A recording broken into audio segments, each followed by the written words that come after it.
Eu sou o Senhor teu Deus. Eu sou esse Deus que uso de misericórdia até 1000 gerações dos que me amam e guardam os meus mandamentos. Essa é a promessa de Deus e eu gostaria de discorrer sobre isso com vocês nessa manhã. O nosso Deus tem sido generoso com a nossa igreja. Ele tem dado a vários jovens casais bênçãos de terem filhos.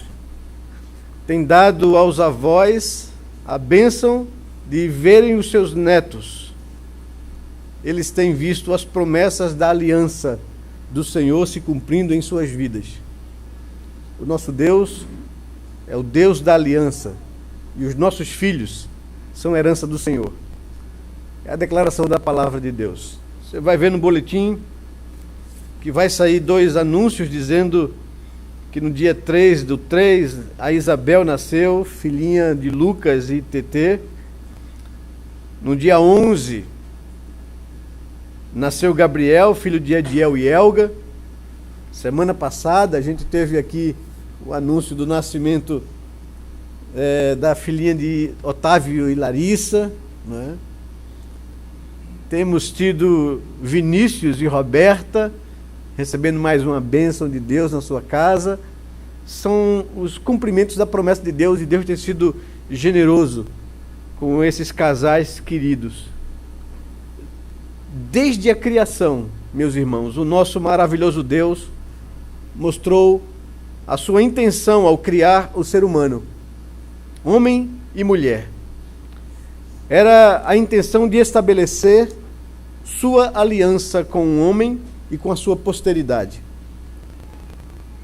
Isso inclui nossos filhos, nossos netos, nossos bisnetos, as futuras gerações. Deus disse que seria Deus do homem e da sua posteridade. Seria um Deus misericordioso que usaria de graça e misericórdia até 1000 gerações daqueles que lhe amam e guardam os seus mandamentos. É essa a promessa de Deus contida na sua palavra, é essa a sua intenção ao criar homem e mulher. Quando nós olhamos para a história da redenção, nós vemos o Senhor renovando o pacto a cada geração.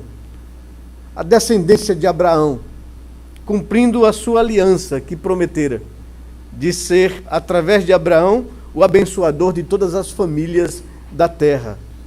Quando ele chamou Abraão a sair da sua terra e da sua parentela e a seguir para uma terra que ele haveria de mostrar, ele disse a Abraão: em ti serão abençoadas as famílias da terra.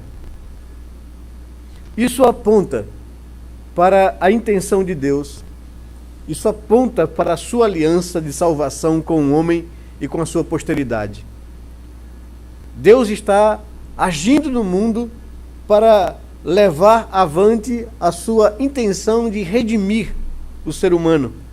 E ele chamou família, chamou o homem e prometeu abençoar a sua geração para que através desse homem, Abraão, o pai da fé, viesse o Messias, que morreria numa cruz e estabeleceria a salvação para todas as famílias da terra. Esse é o evangelho que temos que anunciar. É isso que nós vimos cumprir aqui nesta manhã, quando Deus vai abençoando as gerações e fazendo para si um povo santo, para anunciar essa verdade da graça de Deus.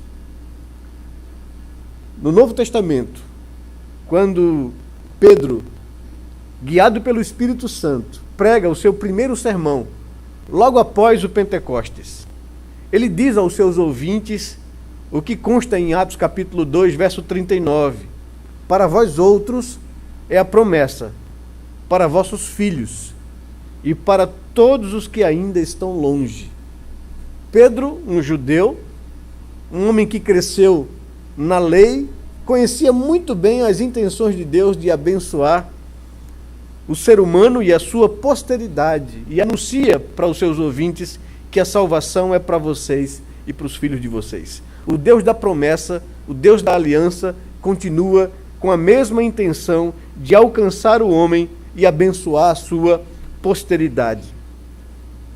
A aliança de Deus com o ser humano não é somente individual, mas, sobretudo, é uma aliança coletiva com o homem e sua posteridade, com a família, com o povo, com a igreja. É a isso que Pedro se refere quando usa o texto da promessa feita a Israel. Pedro cita Êxodo capítulo 19, versos 5 e 6, e nós temos repetido esse texto aqui para vocês como uma inspiração para a nossa vida, para saber quem somos e o que Deus quer com a nossa vida.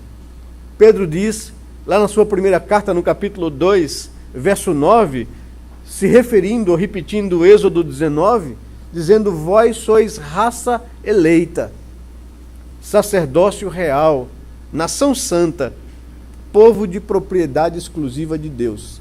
Essa é a intenção de Deus. No texto de Êxodo 20, o Senhor está entregando sua lei a Moisés, sua lei moral ao povo, para que seja observada por aqueles que se chamam seu povo. Primeiro ele diz quem ele é. Ele diz: eu sou o Senhor teu Deus. E depois ele diz o que ele fez. Eu te tirei da terra do Egito, da casa da servidão, estabelecendo assim uma aliança com base em quem Deus é e naquilo que ele fez. E ele então entrega a lei, que são as cláusulas dessa aliança que ele chama um povo a fazer com ele. Quais eram essas cláusulas da aliança? O texto de Êxodo capítulo 20 nos diz: não terás outros deuses diante de mim. Depois diz: não farás para ti imagem com o fim de adorá-las e prestar-lhes culto. Deus adverte o seu povo contra o paganismo. Ele então dá a razão do mandamento: porque eu sou o Senhor, o teu Deus, um Deus zeloso, que visito com justiça a iniquidade dos pais nos filhos, até a terceira e quarta geração daqueles que me aborrecem. Mas também, continua o texto, sou o Senhor teu Deus e faço misericórdia até a 1000ª geração daqueles que me amam e guardam os meus mandamentos. É essa promessa do Senhor, são as razões pelas quais o povo deveria observar a sua aliança. Filhos são herança do Senhor. Eles são chamados a fazer parte da aliança.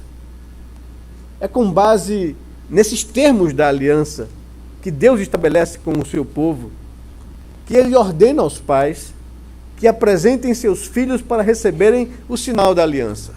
No Antigo Testamento, isso era a circuncisão. Ao 8º dia de nascido, todo pai deveria trazer o seu filho para ser circuncidado, recebendo o sinal da aliança de Deus na sua própria carne.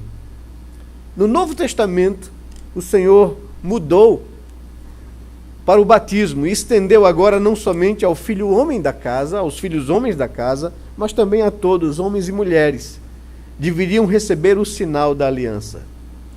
Gênesis capítulo 12 fala desse chamado de Deus e do estabelecimento desse sinal da aliança do homem de Deus com o homem e com a posteridade do homem. Gênesis capítulo 12 está aqui o chamado de Deus a Abraão.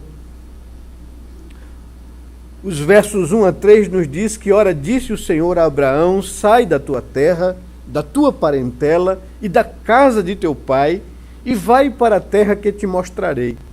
De ti farei uma grande nação, e te abençoarei, e te engrandecerei o nome. Seja tu uma bênção. Abençoarei os que te abençoarem, e amaldiçoarei os que te amaldiçoarem. Em ti serão benditas todas as famílias da terra. Deus faz esse chamado e Deus estabelece um sinal da aliança lá no capítulo 17, no verso 9 ao verso 11. diz lá o texto, disse mais Deus a Abraão, guardarás a minha aliança, tu e a tua descendência, no decurso das suas gerações. Esta é a minha aliança que guardareis entre mim e vós e a tua descendência.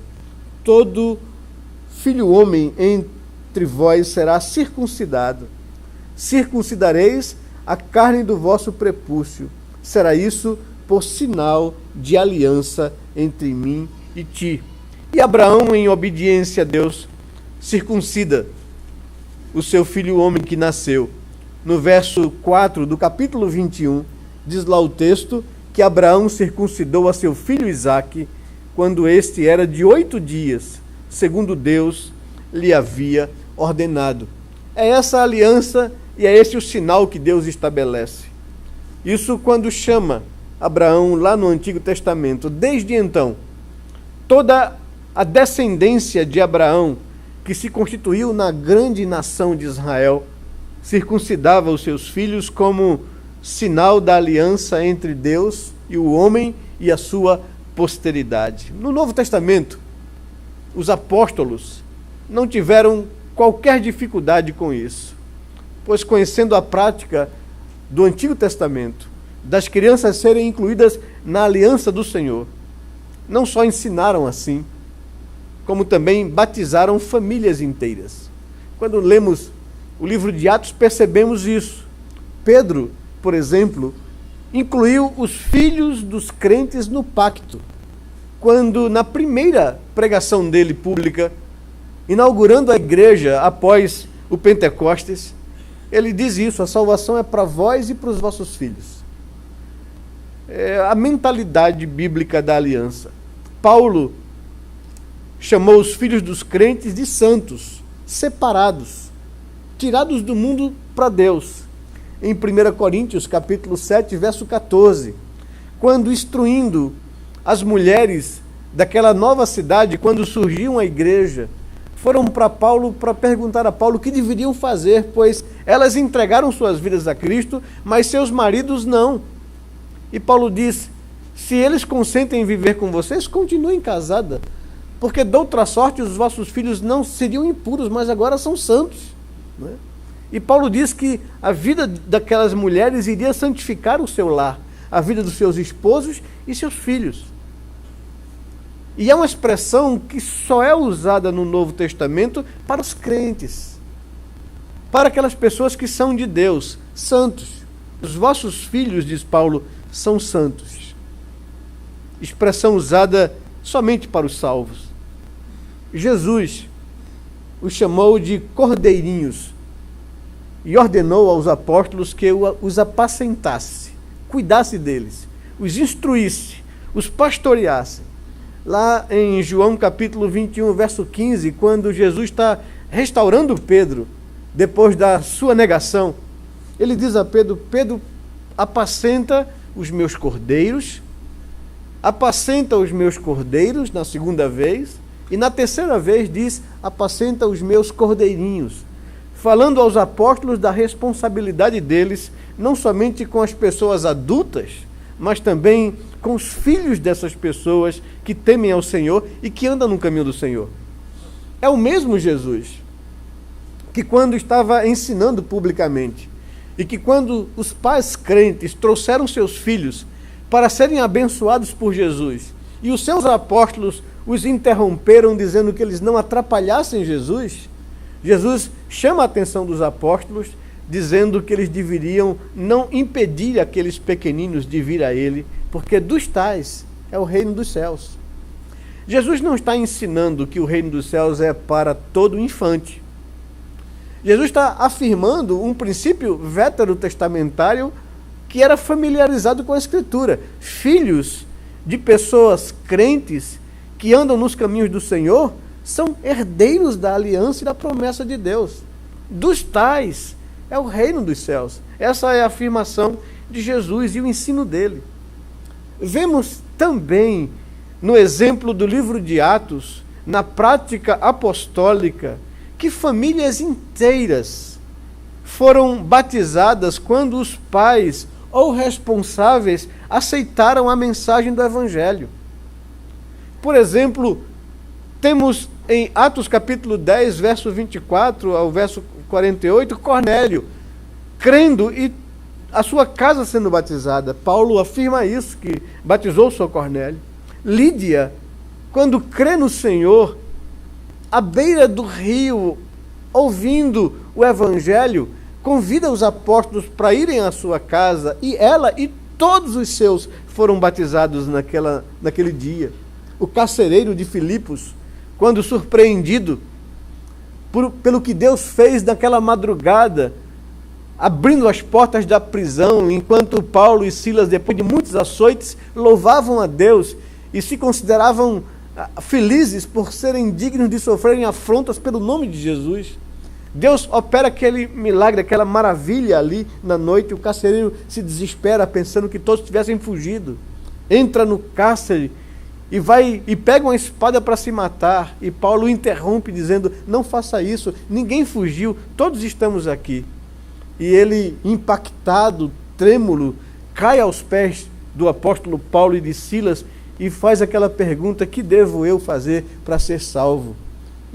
E a resposta que ele ouve é isso: creia em Jesus como Senhor, e serás salvo tu e tua casa, tu e tua posteridade. Diz o texto que naquela mesma hora da noite, ele leva Paulo, depois de arrumar, de fechar as cadeias, leva Paulo e Silas para sua casa, cuida dos seus ferimentos, e naquela mesma hora da noite, na madrugada, ele e toda a sua casa é batizado. Essa era a prática dos apóstolos do Novo Testamento. Atos capítulo 18, verso 8, Paulo também afirma sobre o batismo da família de Crispo. Em 1 Coríntios capítulo 1, verso 16, ele fala da casa de Estéfanas, que foi toda batizada por ele. Observa-se então que o batismo no Novo Testamento substituiu a circuncisão do Antigo Testamento, e que ambos têm o mesmo significado, ou seja, a inclusão na aliança. Todo aquele que crê deve ser batizado, e todos os descendentes daqueles que creem devem receber o batismo como selo e sinal da aliança de Deus, do pacto que Deus fez com o homem e com a sua posteridade. Assim que a Bíblia nos ensina, tanto em Deuteronômio capítulo 30, verso 6, como em Romanos capítulo 2, verso 28 e 29, nós vemos nesse texto que a circuncisão e o batismo são o sinal e o selo da aliança do Senhor. Tem o mesmo significado. E Paulo chama o batismo da circuncisão de Cristo, quando escreve aos Colossenses, no capítulo 2, no verso 11 e 12. Por fim, podemos afirmar que o batismo não tem nenhum poder regenerativo, da mesma forma que a circuncisão não tinha. E colocamos isso por causa da instrução que precisa dar à igreja e ter a igreja. Porque no meio cristão, um segmento do cristianismo, o catolicismo medieval e romano, colocou no sacramento poderes salvíficos. E disse que uma criança devia ser batizada para que fosse tirado dela o pecado original. Evidentemente que a Bíblia não ensina isso, que não há nenhuma mágica na cerimônia da circuncisão no Antigo Testamento, como também não havia nenhuma mágica no Novo Testamento através do batismo como selo da aliança. Eles são sinais, não tem nenhum poder regenerativo. Por isso não se batiza uma criança com o intuito de salvar a sua alma, de regenerá-lo do seu pecado. Não, nem um adulto. Um adulto é regenerado pela ação do Espírito Santo. E a sua profissão de fé e o batismo é o sinal da sua aliança com Deus, de algo externo que aconteceu no seu interior. Os nossos filhos são selados com o selo da aliança por causa da promessa de Deus feita aos pais. Eles serão instruídos e educados na palavra do Senhor e aprenderão a amar ao Senhor, a servir ao Senhor e a dedicar as suas vidas a Deus. Esse é o grande privilégio dos filhos da aliança. Nascerem e crescerem no lar onde receberam desde cedo a instrução da verdade, a instrução da palavra de Deus. E Deus se compromete com os pais. Se vocês ensinarem os seus filhos isso, no caminho que devem andar, eu lhes prometo que eles não se desviarão dele. É palavra empenhada de Deus. E o selo da aliança, o batismo, é feito por fé nessa promessa. O batismo não tem poder regenerativo, não tira o pecado original de ninguém, não salva. No entanto, ele é o sinal da aliança de Deus com os salvos. Quando batizamos os nossos filhos, fazemos porque cremos nas promessas do Senhor, bem como porque estamos comprometidos em servir de instrumentos nas mãos do Senhor para formar nos nossos filhos o caráter de Cristo. Eu sempre digo que a maior responsabilidade em apresentar os filhos para o batismo é dos pais. Eles assumem diante de Deus o compromisso de fazerem a sua parte na aliança estabelecida, de ensinarem, de educarem, de orarem, de intercederem, de clamarem a Deus pela vida dos filhos, de poder lhes servir de exemplo, fazendo com que eles aprendam a andar com o Senhor, aprendam a ver em nós pessoas que temem a Deus, pessoas que, apesar de pecadoras, amam a esse Deus e querem servir a esse Deus, e quando erram, quando falham, manifestam a sua culpa, confessam o seu pecado e recebem do Senhor graça e perdão. Esse é o compromisso dos pais, de se colocar como instrumento nas mãos de Deus para formar nos nossos filhos caráter de Cristo. Certa vez alguém já escreveu um livro com um título, com o tema Meu Filho, Meu Discípulo. Talvez seja essa a grande consciência que temos que ter e o grande compromisso que temos que ter. Dizer como os apóstolos disseram: sejam meus imitadores, assim como eu sou de Cristo. Assumir essa responsabilidade e ser pai e mãe significa exatamente isso. A prioridade da minha vida não pode ser o meu trabalho, não pode ser o ganhar dinheiro, não pode ser outra coisa que não instruir os meus filhos no caminho do Senhor. Filhos são herança do Senhor. Filhos não me pertencem, pertencem a Deus. Deus nos confiou para que nós pudéssemos investir a nossa vida na vida deles, para que eles pudessem servir a Deus, amar ao Senhor e ser útil ao seu propósito redentivo.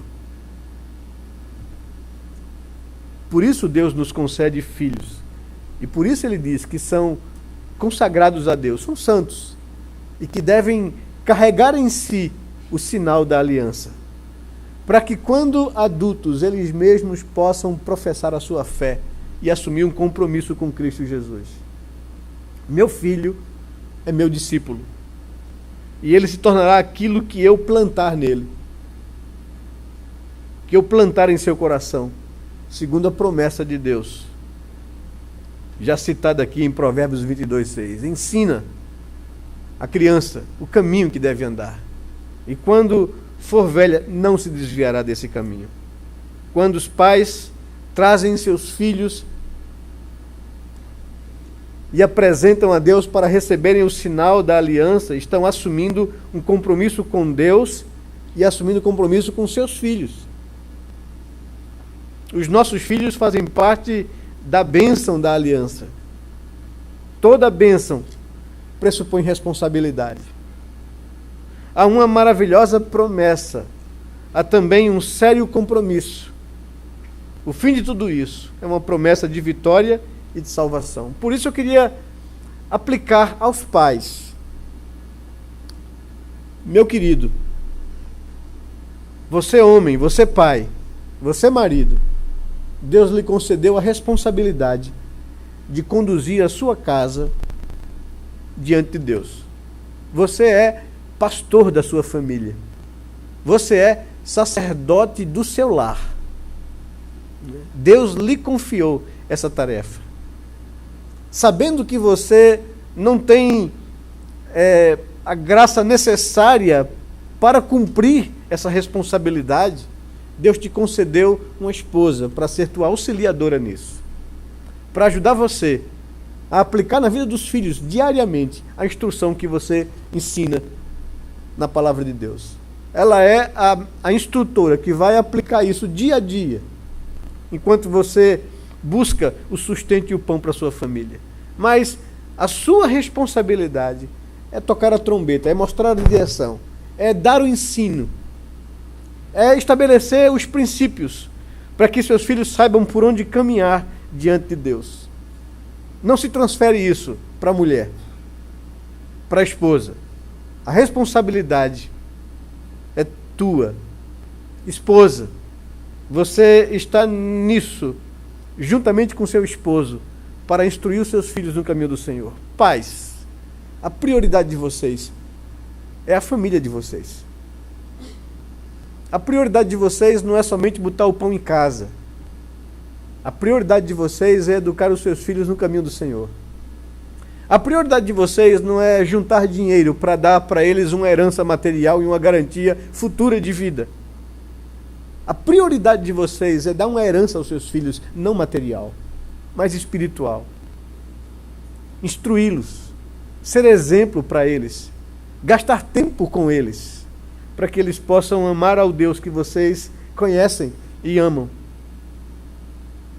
Filhos, aplicando isso para a vida de vocês, o que lemos em Provérbios aqui também, na nossa liturgia, vocês devem honrar a instrução dos seus pais. Eles são os instrumentos de Deus para a vida de vocês e para a bênção de vocês. O fim de tudo isso é uma promessa de vitória e de salvação. Nunca esqueça, se vocês amarem ao Senhor e guardarem os seus mandamentos, as cláusulas da aliança, Ele usará de misericórdia até a 1000ª de suas gerações. Que Deus abençoe a vida de vocês. Que Deus abençoe os pais, os homens da igreja, a serem esses sacerdotes, a serem esses pastores das suas famílias. Que Deus abençoe as esposas, para serem auxiliadoras perfeitamente adequadas nisso. Que Deus abençoe os filhos, para que eles possam entender o privilégio que é nascer no lar, debaixo dessa aliança, e amar ao seu Deus, e honrar aos seus pais, seguindo a instrução que o Senhor lhes dá. A sua vida, diz a palavra de Deus, será bem-sucedida. Deus lhe abençoará em todas as coisas. Tema ao Senhor, agradeça ao Senhor e viva debaixo da sua aliança. Que o Senhor assim nos abençoe, que Ele derrame graça e favor sobre as nossas vidas. Amém? Vamos ficar de pé, meus queridos.